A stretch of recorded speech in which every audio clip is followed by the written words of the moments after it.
अध्याय 7. सुमेधा, सोमवंत व भद्रायू.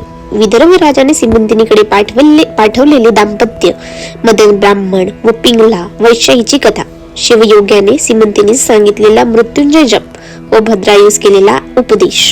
श्री गणेशाय नमः. हे चंद्रशेखरा, हे धरेंद्र नंदिनीवरा, तुझ्या लीला अगाध आहेत. सर्प हेच तुझे भूषण, अग्नी हाच तुझा डोळा असून हे विश्वव्यापक आणि विश्वनाथ आहेस. तू भूतांचा पती आहेस, तू अनंत आहेस, तू मूर्त आहेस आणि अमूर्तही आहेस. तू परमानंद, परात्परा, परम पावन, परम मंगल व परब्रह्म आहेस. तू पंचवदन, पंचदश नेत्र आहेस. तुझ्या लीला तूच व्यासांकडून व सुतांकडून वर्णवून घेतोस आणि श्रीधरांच्या मुखानेही बोलणारा तूच आहेस. मेधा, सोमवंत यांची कथा. सूत पुराण सांगत होते, विदर्भ नगरातील वेदमित्र नावाचा एक ब्राह्मण राहत असे. तो सुशील आणि वेदशास्त्र संपन्न होता. सारस्वत नावाचा एक ब्राह्मण त्याचा मित्र होता. वेदमित्रांचा मुलगा सुमेधा आणि सारस्वतांचा मुलगा सोमवंत हेही परस्परांचे मित्र होते. 16 वर्षे त्यांनी एकत्र अभ्यास केला. त्यानंतर त्यांचे वडील दोघांना म्हणाले, तुम्ही आता राजाकडे जा आणि त्याला तुमच्या विद्येचा परिचय करून तो काय द्रव्य देईल ते घेऊन या. तर ते दोघे मित्र राजाकडे गेले. आपल्या विद्येचा त्यांनी यथास्थित प्रदर्शन केले. तेव्हा राजा त्यांच्यावर खुश झाला. त्याने त्यांना काही धन देऊ केले, पण त्यांना आणखी एक काम करावयास सांगितले. राजा म्हणाला, निषेध. देशातील चित्रांगद राजाची स्त्री सीमंतिनी शिव पार्वती व्रताचा भाग म्हणून अनेक दाम्पत्यांना जेवायला घालते. तुम्ही दोघे तिकडे जा. एकाने स्त्रीचा वेश घ्यावा आणि दोघे पती पत्नी म्हणून तिकडे जावे. तुम्हाला दाम्पत्य समजून ती पुष्कळ सुवर्ण व धन देईल. ते घेऊन तुम्ही इथे या, म्हणजे मीही तुम्हाला पुष्कळ धन देईन असे पहा. माता, पिता, गुरु आणि राजा यांचे वचन अमान्य करू नये. ते दोघे म्हणाले, महाराज, हे निंद्य कर्म आहे. पुरुषाने स्त्रीवेश घेतलेला पाहून सचैल स्नान करावे अशी शास्त्राची आज्ञा आहे. स्त्रीवेश घेतलेला पुरुष पाहणारा मनुष्य पतित होतो, तसेच स्त्रीवेश घेणारा पुरुषही जन्मोजन्मी स्त्री होतो. परलोकातही हे कर्म दुःखदायक होते. त्यातून आम्ही तर विद्यावंत आहोत. विद्येने पृथ्वीवरील राजांना प्रसन्न करून आम्ही धन मिळवू. आम्हाला नमस्कार करून सन्मानाने लोक धन देतील. विद्या ही पंडितांची माता आहे. विद्या वेळी अवेळी केव्हाही लाभदायक असते. विद्यारूपी कामधेनू सोडून आम्ही निंद्य कर्म करणार नाही. विद्या माता पित्यांपेक्षा आगळी असते. प्रवासात व संकटकाळी ती रक्षण करू शकते. पृथ्वीवरील मोठमोठे लोक माणसाची विद्या पाहून हात जोडतात. विद्याहीन मनुष्य पाषाणासारखा असतो, जिवंत असून मेल्यासारखा असतो. त्याच्यात मूर्खाचे तोंडही पाहू नये. त्याने जन्म घेताना जननीस व्यर्थ कष्ट दिले. आम्हाला कृपा करून हे काम करावयास सांगू नका. राजाने त्यावेळी त्यांची फारच नम्रपणे विनवणी केली आणि माझे एवढे काम करायचं अशी गळ घातली. तेव्हा नाईलाज म्हणून त्या दोघांनी राजांचे म्हणणे मान्य केले आणि राजाने एकासाठी स्त्री वेश आणून दिला आणि त्या दोघांना दिशा देशात पाठवले.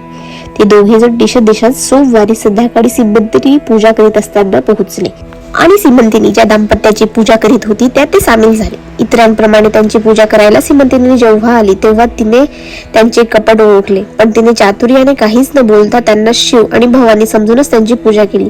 वस्त्रे, अलंकार वगैरे दिले, शस्त्र अन्नाचे भोजन दिले आणि शिव गौरी असे मानून नमस्कार केला व बोलविले. ते दोघे जेव्हा नगर सोडून निघाले व अरण्याच्या मार्गाने जाऊ लागले तेव्हा पुढे भ्रतार आणि मागे त्याची स्त्री अशा क्रमाने ते चालत होते. पण सीमंतिनीची श्रद्धा एवढी उच्च होती की तिच्या प्रभावाने स्त्रीवेश घेतलेल्या तरुणाची तरुणी झाली होती. ती पुढच्याला अपार भ्रतार समजून लाडिक हावभाव करून मधुर वचनांनी अर्थपूर्ण शब्दांनी बोलू लागली. अहो, जवळ या ना, मी इथे काम वाचनेने व्याकुळ झाले आहे. असे कसे निष्ठूर, थांबा ना जरा. माझ्या अंगाचा होणारा दाह रतिसुख रूपी मेघांचा वर्षाव करून शांत करा. मी खरेच स्त्री झाले आहे. ती म्हणाली, उगाच हा चेष्टा करतोय. तुझा स्त्री वेश काढून टाक आणि पुरुष वेश धारण कर, म्हणजे तुझे बोलणे ऐकून वापसाचे लोक हसतील. तो मागे वळून न पाहता पुढे चालता चालता म्हणाला. तोच त्याला मागे जमिनीवर पडल्याचा आवाज आला. ती व्याकुळ होऊन जमिनीवर पडली होती आणि केवल वाणी तोंड करून प्राणनाथा या हो असे म्हणत होती. तो झरकन मागे वळाला आणि स्त्रीवेशधारी मित्राजवळ गेला व म्हणाला, हे काय नसते सोंग मांडले आहेस. तू आणि मी गुरुबंधू आहोत आणि ब्रह्मचारी आहोत. ती म्हणाली, असे काय बोलता. मी आता पुरुष राहिले नाही. हवी तर खात्री करून घ्या. तुम्ही माझी इच्छा पूर्ण तुमचीच पत्नी आहे. एवढे बोलून तिने स्वतःचा हात हातात धरून आड मार्गाने अरण्यात दिले. तेथे दुसरे कोणीच नव्हते. वर गगनचुंबी वृक्ष होते आणि जमिनीवर सर्वत्र पाला पाचोळा पसरलेला होता. तेथे देवती त्याला पुन्हा म्हणाली, येथे दुसरे कोणी नाही. तुमची शंका फेडून घ्या. आपण दोघे नवरा बायको आहोत, दुसरा कोणी नाही. तिला झिरकारून तो म्हणाला, छे, हे कधीही घडणार नाही. तू आणि मी गुरुबंधू आहोत तू जेवढे शास्त्र पडलास ते शास्त्रेच व्यर्थ गेले का? जरा विवेक कर, ऐहिक पर लौकिक कल्याणाचा विचार कर. आधी स्त्री, त्यात तारुण्य, त्यात एकत्व, त्यात कामतूर, मग काय विचारता? तिने बळेच त्याच्या गळ्याला मिठी मारली व आपण होऊन त्याचे चुंबन घेऊन त्याला हातात हात धरून म्हटले, पहा मी स्त्री आहे की नाही हे तपासून पहा. तिने त्याला झिरकारले आणि मागे सारले. तो तिरस्काराने म्हणाला, नसता अनर्थ करू नकोस, तू घरी चल, तेथे मग काय निवाळा करू. धन्य तो सुमेधा, एकांतातही समोर सुंदर सालकृत तरुण स्त्री असताना आणि ती स्वतः रती प्रार्थना करीत असताना त्याचे मन विकार पावत नाही. तो धन्य होय. तो केवळ शंकराचा अवतारच होय. त्याच्या पुढे जवळ सर्व तीर्थे स्वतः सेवा करायला येतात. एकांतात कोणी पाहत नसताना द्रव्याचा हंडा सापडला जरी तो हात लावत नाही. तो खरा शंकराचा अवतार, जे सत्यवचनी असून सत्कर्मे करणारा असतो आणि वेदशास्त्रात निपुण असतो तरीही निर्गर्वी असतो. तो शंकराचा अवतार समजावा. जे लोक अत्यंत कटुबंधनाने निंदा करीत असताना उलटून न बोलता व खेद न करता मनात आनंद मानतो शंकराचा अवतार मानावा. दुसऱ्यांचे रहस्य, दोष आणि गुण एकूणही त्यांची जो दुसऱ्यांजवळ वाच्यता करीत नाही तो शंकरच जाणावा. स्त्री पुरुष भेद मानता सर्व चराचर गुरुरूप मानतो तो आणि आपले पुण्य तप आणि दान दुसऱ्यांना सांगत नाही तो शंकरच जाणावा. मूर्ख आणि पंडित यांना सारख्याच ममतेने वागतो. आपला अभ्यास लोकांमध्ये मिरवित नाही. आपली कीर्ती वाढवावी अशी इच्छा धरीत नाही. लोकांना शिष्य करून घेण्याचा हव्यास ज्याला नसतो त्यांना एकांतवास आवडतो. त्यांच्या चित्तांचे विकार नष्ट झाले आहेत, ज्याची भ्रांती नष्ट झाली आहे, आपला स्वार्थ बुडाल्याची ज्याला खंत वाटत नाही आणि ज्याची अखंड ब्रह्मसमाधी लागलेली असते तो परमहंस जाणावा व त्याच्या पादुका मस्तकी धारण कराव्या. सुमेधा आपल्या स्त्री रूपेत्राला घेऊन घरी गेला आणि त्याने झालेला सर्व वृत्तांत दोघांच्या आई वडिलांना सांगितला. तेव्हा सुमंताचा बाप सासवत आपली छाती पिटत राजाकडे गेला आणि त्याला शिव्या देत म्हणाला, अरे दुर्जना, अरे दुष्टा, माझा एकुलता एक मुलगा, तोही वेदशास्त्र संपन्न, तू त्याची स्त्री करून टाकलीस. माझा निर्वंश कार्य केलास. तुझे तोंड काळे हो. खाली मान घालून बसला. तो काय करणार? तो मनाशी म्हणू लागला, खोट्यांचे खरे कसे झाले कळत नाही. शंकराच्या माया फार अद्भुत आहे. काय करावे? तो सारस्वताला काहीच उत्तर देऊ शकला नाही. नंतर राजाने पुष्कळ ब्राह्मण बोलावले आणि त्यांना सांगितले, सोमवंताची स्त्री झाली आहे, तेव्हा आपण अनुष्ठान करून त्याला पुन्हा पुरुषत्व आणून द्या. तेव्हा ब्राह्मण म्हणाले, ही ईश्वराची करणी आहे, तिच्यात आम्ही बदल करू शकत नाही. आमची सर्व विद्या व्यर्थ आहे. तेव्हा राजाने देवीला प्रसन्न करून घ्यायचे ठरविले. त्याने 7 दिवस निराहार राहून हवन मांडले. त्याच्या तपाने देवी प्रसन्न झाली आणि वर माग म्हणाली. तेव्हा राजाने सर्व वृत्तांत तिला सांगून सोमवंताला पुन्हा पुरुषत्व द्यावे अशी विनंती केली. तेव्हा देवी म्हणाली, हे बजकळून घडणार नाही. सीमंतिनी निस्सीम पतिव्रता आहे, सद्गुणी आहे, माझी भक्त आहे. तिचे कर्तृत्व मी बदलू शकणार नाही. या सोमवंताचा सुमेधा हाच वर होय. सोमवंत स्त्री झाल्यामुळे आता दोघांचे लग्न करून द्यावे. त्यांना जो पुत्र होईल तो अत्यंत विद्वान होईल. देवीचे वचन ऐकून राजाने व वेदमित्र आणि सारस्वत यांनी त्या दोघा मुलांचे लग्न करून दिले व पुढे त्या जोडप्याला पुत्र प्राप्ती झाली. त्या सीमंतिनीची शिवभक्ती धन्य होती. साक्षात पार्वतीलाही तिने केलेल्या अवस्थेत बदल करता आला नाही. पिंगलीची कथा. सूत म्हणाला, अवंती नगरात मदन नावाचा एक ब्राह्मण राहत होता. तो अत्यंत विषयी होता.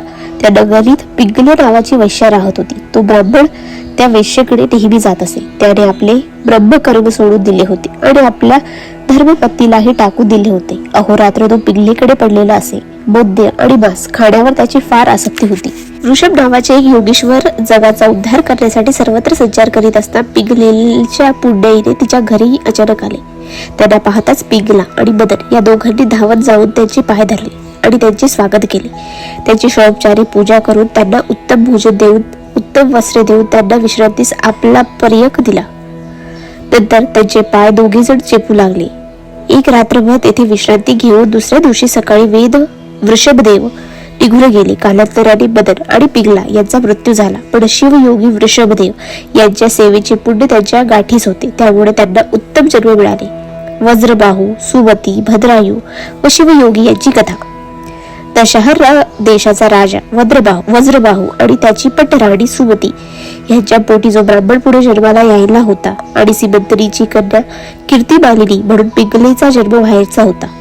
पुढे पण सुमती गरोदर असताना एक विचित्र गोष्ट घडली. सुमतीला पुष्कळ सवती होत्या. सुमती ही पटराणी होती. तिला पुत्र झाला तर त्यालाच राज्य मिळेल या मत्सराने त्या सवतीने तिला विष घातले. त्याचा परिणाम होऊन सुमतीच्या अंगावर फोड उठले. ती प्रसूत झाली, पण मुलाच्या अंगावर क्षते पडली आणि त्यातून रक्त व पू गळू लागला. राजाने पुष्कळ वैद्य आणले व अनेक उपाय केले, पण सुमती व तिचा मुलगा या दोघांनाही गुण पडले नाही. रात्रंदिवस तो मुलगा रडे आणि सुमती ही शोकाने विवाह होऊन रडे. ते दोघे धड बरी होत नव्हती, धड मरतही नव्हती. शेवटी राजा कंटाळला आणि दोघांना रथात घालून त्यांना घोर अरण्यात सोडून दिले. तेथे मनुष्य वस्ती मुळीच नव्हती. सुमती मुलाला कडेवर घेऊन इकडे तिकडे रडत रडत हिंडू लागली. तिच्या पायांना खडे खुपत होते, काटे बोचत होते. ती मूर्छा येऊन मध्येच पडली होती. रडत होती, पुन्हा चालत होती. तिला कुठेही पाणी मिळाले नाही. तेव्हा ती तळमळून शंकराचा धाव करू लागली आणि धावा करता करता ती जमिनीवर पडली. त्या वडीवरातील पशु पक्षी अनेक प्रकारे त्या दोघांचे रक्षण केले. त्यामुळे ते पुन्हा सावध झाले. योगाने एक वडी बैलावर माल टाकून चालला होता. त्याचा रस्ता त्या अरण्यातून होता. त्याने तिला पाहिले आणि त्याला दया येऊन आपल्या बरोबर येण्यास त्याने संमती दिली. त्याच्या बरोबर ती वाडी लोकांच्या एका नगरात गेली. तेथे राजाही वाडी होता. त्याचे नाव पद्माकर होते. तो मोठा उदार होता. त्याने अनेक वस्तूंचा संग्रह करण्याचा त्याला नाद होता. त्याने सुमतीला पाहिले व तिचा विचारपूस केली. तिने घडलेली सर्व हकीकत त्याला सांगितली. ते ऐकून पद्मकाराला फार वाईट वाटले. तो दीर्घ श्वास टाकून म्हणाला, कर्माची गती फार गहन आहे. वज्रबाहूची पटराणी आणि तिच्यावर अनाथाप्रमाणे रानावनात हिंडण्याची वेळ यावी ना. अरे रे. मग तो सुमतीला म्हणाला, खरोखर तू माझी धर्मकन्या आहेस. तू माझ्या बरोबर चल, मी तुला मदत करतो. त्याने नंतर सुमतीला आपल्या घराजवळ एक घर देऊ दिले आणि निरनिराळे वैद्य आणून तिच्या व्याधीवर तो उपचार करू लागला. परंतु तिला व तिच्या मुलाला गुण पडला नाही. सुमती म्हणाली, बाबा, या व्यथेवर श्री शंकर हाच वैद्य आहे. त्याच्याशिवाय कुणालाही माझे दुखणे बरे करता येणार नाही. काही काळाने त्या दुर्धर व्याधीने मुलाचे प्राण गेले आणि सुमती फार शोक करू लागली. पद्माकर तिचे अनेक प्रकार सात्वत करू लागला. पुष्कळ लोक भोवती जमले आणि त्यांनाही फार वाईट वाटू लागले. तेवढ्यात तेथे एक शिवयोगी आला. तो येताच पद्माकर पुढे धावला आणि त्याने त्या योग्याचे उत्तम स्वागत केले. नंतर तो शिवयोगी सुमतीला उपदेश करू लागला, बाळे सुमती, तू शोक का करतेस, का रडतेस? तुझ्या पूर्वजन्मीचे पती पुत्र जनक आता कुठे आहेत ते सांग बघू. आतापर्यंत तुझे अनेक जन्म झाले. बातील नातलग आता कुठे आहेत आणि ते कोठून आले होते? तू अनेक जन्म अजूनही घेशील, तेथेही तुला पुत्र होतील. ते आता कुठे आहेत ते तुला माहित आहे का? मनाला विचारून पहा. ज्या ज्या वर्णाचे शरीर धरावे त्या त्या वर्णाचा व कुळाचा अभिमान धरून लोक नाचत असतात, पण आपण कोठून आलो याचा विचार करीतच नाही. मुलगा मेला म्हणून तू रडतेस, पण तू कोठून आणलास आणि मृत्यू पावल्यावर तो कुठे गेला? तू आणि हे समोर दिसणारे सर्व लोक पुढे कुठे जाणार आहेत? हे सर्व शरीर एक क्षण भंगूर आहेत. एक शिव तेवढा शाश्वत आहे, तोच आत्मा आहे. तू बराशी विचार करून पहा. आत्मा अविनाशी व शाश्वत असतो. तो कुणाचाही भाऊ व कुणाचाही मुलगा नसतो. तू जर शरीरासाठी म्हणून शोक करीत असशील तर आधी समोर निश्चेष्ट पडला आहे असे पहा. पाण्यावर अनेक तरंग उठतात व बुडबुडे तयार होतात आणि ते फुटून जातात. पण पाणी हे जर मृग जळ असले तर बुडबुडे तरी खरे कुठले? चित्रातील झाडाच्या सावलीत कोडी बसले आहे का? चित्रातील आगीच्या कोडी भाजले आहे का? आणि चित्रातील गंगेत कोणी बुडून वाहून गेला आहे का? असे पहा. वाज स्त्रीच्या पुत्राने द्रव्य आणून ब्रह्मचारी भीष्माची मुलगी ब्रह्मचारी मारुतीला दिली आणि गंधर्व नगरातील वराडी तेथे आले. ही गोष्ट शक्य आहे का? तेथेच वाराचा मंडप बांधून तो वाळूच्या दोऱ्यांनी आवळला आणि त्यात शिंपल्यातील रोप्याचे भांडे भरून ते आकाशात पुष्पांनी भरून ठेवले तर शक्य होईल का?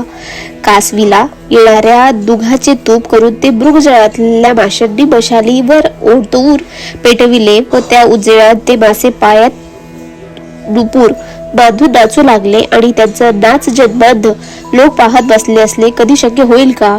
आणि सापाच्या कानातील कुंडले चित्रातल्या चोरांनी पळवून आणली हे शक्य आहे का? त्याचप्रमाणे हा सारा प्रपंचच मुळी लटका आहे. तो खरा कसा मानावा? हे शरीर तर मुळातच अशाश्वत आणि घाणेरडे आहे. हे सर्व रोगांचे भांडार आहे. हा कृमींचे माहीर आहे आणि पापांचे समुद्र आहे की भ्रमराचे आकाश आहे की चांबड्याचे वेष्टिलेल्या हाडांची बोळी आहे. मुळात अपवित्र गोष्टीतून उत्पन्न झालेले हे शरीर पशुपुत्रांचे पवित्र होणार आहे का? डोक्यावरचे केस वस्त्राने तासले तरी तेवढ्याने ते शरीर पावन होणार आहे का? लोक शत जन्म घेतात पण सद्गुरूला शरीर जात नाही. अरे अरे, तेव्हा केव्हा बरे मुक्त होतील? सुमती, तुझे जन्मोजन्मीचे पती कोठे आहेत ते सांग बरे. हा सर्व मायेचा ओघ आहे. ते तीर गुणांच्या दौऱ्यांनी पंचमहाभूतांचे 5 वाजते आणून बांधले आहे. याचा मुळीच भरवसा नाही. या घराला केव्हा अग्नी लागेल ते सांगता येत नाही. फाटके वस्त्र उडाडू बंद असेल तितके टिकते तसे ते वस्त्र उडाडू बंद असले तरी तोपर्यंत टिकेल. स्वप्नात राज्य मिळाले तरी ते खरे नसते. पण लोक हे स्वप्न खरे मानून येथे धनधान्य पुत्र वगैरे इच्छा करतात. गंगे 2 काठ्या एकत्र येतात व यदच्छा दूर जातात, त्याप्रमाणे स्त्री पुरुष एकत्र येतात व दूर जातात असे जाणावे. वृक्षावर पक्षी बसण्यास येतात, किती एक बसतात व उडून दुसऱ्या झाडावर जातात. तशी आपली मुले बाळे समजावी. उन्हाचा त्रास झाला तर मनुष्य हाडांच्या सावलीत बसतो आणि त्रास कमी होताच उठून जातो. त्याप्रमाणे आपले आप्त बंधू व सोयरी जाणावेत. मायारूपी प्रपंचाच्या वृक्षावर जीव आणि शिव असे 2 पक्षी बसतात. त्यातील शिव हा तटस्थ सावधान सर्व साक्षी असतो आणि जीव मात्र विषय रूपी कळे भक्षण करतो आणि ती फळे खाता खाता जो स्वतः विसरतो. अशा तऱ्हेने जीव भ्रांतीत सापडून जन्म मरण भोगत असतो. त्या जीवातील एकाच पुण्यवंत होऊन सद्गुरु शरण जातो आणि मग तो स्वतः शिवरूपी होऊन शिवाची आराधना करतो व मुक्त होतो. निरूपण ऐकून पद्माकर आणि सुमती यांनी त्यांचे चरण धरले व भेटले. एवढे तुमचे ज्ञान आहे, साक्षात शंकरच भक्त रक्षणासाठी धावत आले आहेत असे वाटते. आपण आमचे कल्याण करावे. तेव्हा त्यांची दया येऊन शिव योग्याने मृत्यूंजय मंत्राचा जप करून तरलेले भस्म सुमतीच्या अंगाला लावले. तेव्हा तिचे शरीर दिव्य झाले. नंतर त्याने तसंच भस्म मृत बालकाच्या शरीरावर फासले. तेव्हा तो बालक निरोगी होऊन जिवंत झाला. त्यानंतर सुमतीला आणि तिच्या मुलाला त्या योग्याने शंकराचे ध्यान कसे करावे, उपासना कशी करावी याची उपदेश केला. परीस लागल्यासारखे लोखंडाचे ज्याप्रमाणे सोने होते त्याप्रमाणे सुमती आणि राजपुत्र दिव्य देहधारी झाले.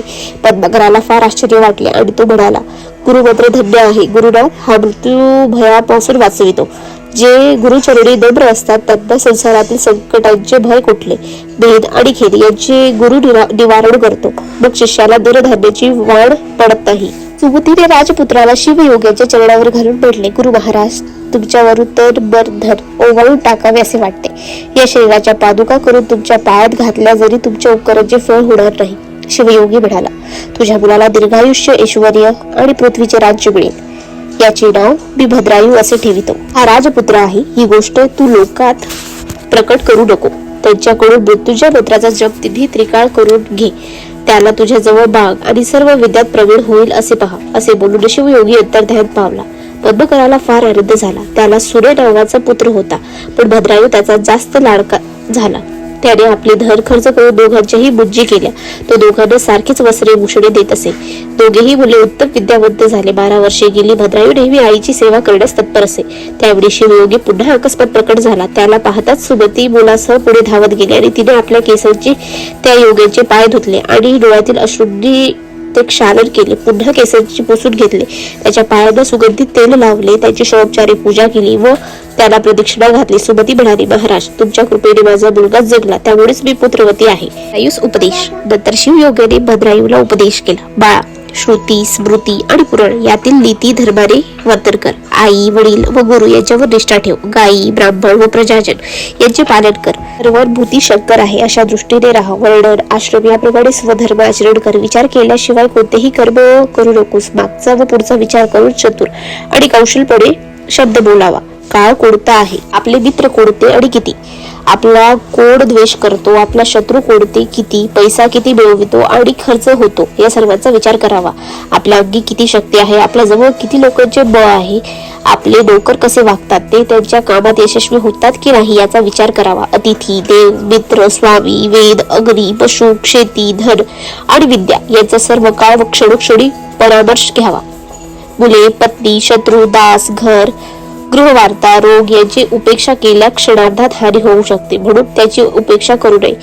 ज्या पद्धतीने विद्वान लोक वागतात त्या पद्धतीने आपण वागावे. आई, वडील आणि यती यांची निंदा करू नये. देव करण्याच्या वेळी कोणी अतिथी आल्यास त्यांना जात न विचारता अन्न द्यावे. शंकरा प्रित्यर्थ म्हणून सर्व लोकांना अन्न, वस्त्र द्यावे. परोपकार करावा. दुसऱ्यांना पिळा देऊ नये.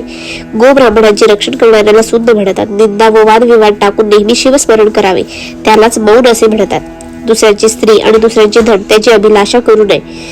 शास्त्र श्रवण करावे. स्नान, होम, जप, अध्ययन, 5 प्रकारचे यज्ञ, गायी आणि ब्राह्मण यांची सेवा करावी. शास्त्राचे मनन आणि त्याचे ध्यास ही सर्व कर्मे आळस तोडून तत्परतेने करावी. शरीर भोग, निद्रा, भोजन हे प्रमाणात असावी. दान, सत्कर्म, अभ्यास आणि श्रवण यात आळस नसावा. क्रोधाचा उपयोग करून शत्रूंना शिक्षा करावी, तर नम्रपणाने साधू विप्रांना वश करावे. आपला द्वेष करणाऱ्यांशी मदाने वागावे. संसार रूपी शत्रूंचा मत्सर करावा, पण सर्व लोकांशी मत्सर नसावा. दुर्जनांशी दांभिकपणे वागावे. भल्या माणसाचा नमस्कार करावा. अहंकाराने पृथ्वी जिंकावी. निरअहंकार राहून ब्राह्मणांना जिंकावे. शिवस्मरण केल्याने वाणी सावध राहते व पवित्र होते. दानाने हात पवित्र होतात. देवालयात व यात्रेला जाऊन पाय पवित्र होतात. शंकराच्या ध्यानाने मन व नेत्र पवित्र होतात. शिवलीला व पुराण ऐकण्याने कर्ण पवित्र होतात. संतांना भेटल्याने गात्रे पवित्र होतात. शंकराचे स्तोत्र म्हणून जिव्हा पवित्र होते. शिव निर्माल्याचा वास घेतल्यास नाक पवित्र होते. अशा रीतीने आपली इंद्रिय देवाकडे लावावी. दीन, अनाथ व अज्ञानी लोके पाहिले तर त्यांच्यावर कृपा करावी. ईश्वरावर प्रेम करावे. संतांशी मैत्री करावी. देवतांचा द्वेष करणाऱ्यांची उपेक्षा करावी. निद्रा योग्य तेवढीच घ्यावी. आहार योग्य तेवढाच घ्यावा. विद्या, मैत्री, पुण्य, स्मृती, उत्साह, धैर्य, दान आणि स्थिर बुद्धी ही वाढती असावी. आपले पैसे, आपले वय, आपल्या कुटुंबातील दोष, आपले संसार संबंध, आपले शरीर संबंध, औषध, आपले पुण्य, आपण केलेले दान, आपला झालेला मान किंवा अपमान ही सर्वत्र गुप्त ठेवावी. आपल्या सभेत दुष्ट बुद्धीचे, पाखंडी, चोर, व्याभिचारी, पतित, चंचल मनाचे, कपटी, नास्तिक, खोटे बोलणारे व गावंढ लोक नसावेत. नेहमी निंदा करणारे, शिवभक्तीचा उच्छेद करणारे, मद्यपी, वाटमारे, कृतघ्न, धर्माचा लोप करणारे यांचे दर्शन घेऊ नये. पत्नी, धन आणि पुत्र यांच्याशी अणु मात्रही आसक्त नसावे. अलिप्त राहून संसार करावा. बंधू, सोयरे, सासरे, स्वजन यांच्याशी साधारण स्नेह असावा. एखादी अपूर्व गोष्ट पाहिली तर तेथे आकर्षित होऊ नये. रुद्राक्ष डोक्यावर, कंठात, दंडात आणि हातात धारण करावी. शंकराची पूजा कधीही सोडू नये. सर्वांगी शिव कवचाचा जप करावा. भस्म लावावे, म्हणजे रणातही शास्त्रस्त्र बाधा होणार नाही. मृत्युंजयांची उपासना मृत्यू भयापासून रक्षण करते. सोमवार व्रत, शिवरात्र, प्रदोष व शंकर आणि विष्णू यांचे गुणकीर्तन हे सर्व गोष्टी बाजूस टाकून करा. महापर्व, कुयोग, श्राद्धाचा दिवस, व्यातिपात, वैधृती व संक्रमण या काळात शरीर भोग घेऊ नये. ग्रहण कालात भोजन करू नये. सत्पात्री दान दिल्यास आपले ऐश्वर्य वाढते. अपात्री दान दिल्यास दारिद्र्य येते, म्हणून ते करू नये. पूज्य माणसांचा अपमान व अपूज्य माणसांची पूजा जेथे होते तेथे दुष्काळ आणि मरण ओळवते. मोठ्या डोहात उडी मारणे, बलवंताशी स्पर्धा करणे आणि महापुरुषाशी वैर धरणे यामुळे अनर्थ होतो. कंकणे आणि अंगठी ही हाताची भूषणे नसून दान हेच हाताचे भूषण आहे. ईश्वराची लीला श्रवण करणे हेच हातांचे कानाचे भूषण आहे, कुंडले नव्हे.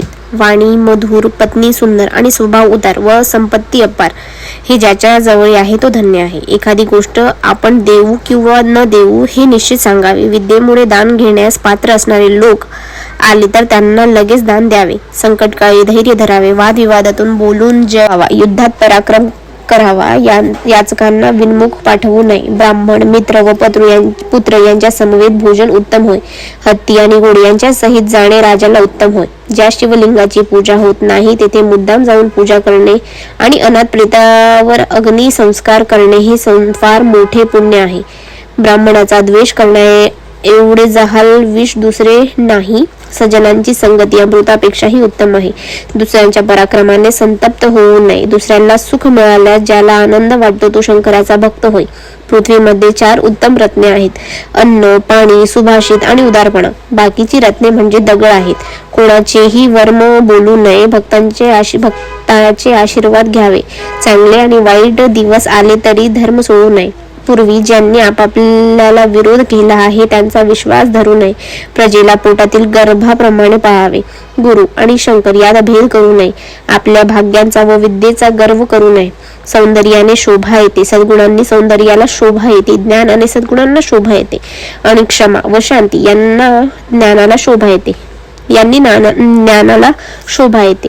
आपले कुल, शील, विद्या, धन आपले राज्य, आपले तप, आपले सौंदर्य आणि आपले तारुण्य या 8 गोष्टींना उत्तम होऊन मनाला भूल पडू नये.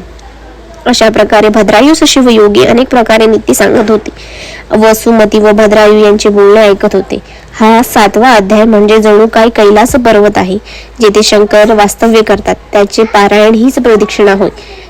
ती केल्यास यश मिळते. किंबहुना हा अध्याय म्हणजे हिमालय असून भक्ती हीच त्याची कन्या आहे. जे पाणी ग्रहण करून शंकर आपल्या सुरांच्या गृही राहिला आहे. पुढील अध्यायात हीच कथा पुढे श्रवण करावी. अध्याय 7वा समाप्त. श्री शंकरार्पणमस्तु. शुभम भवतु. श्रीरस्तु.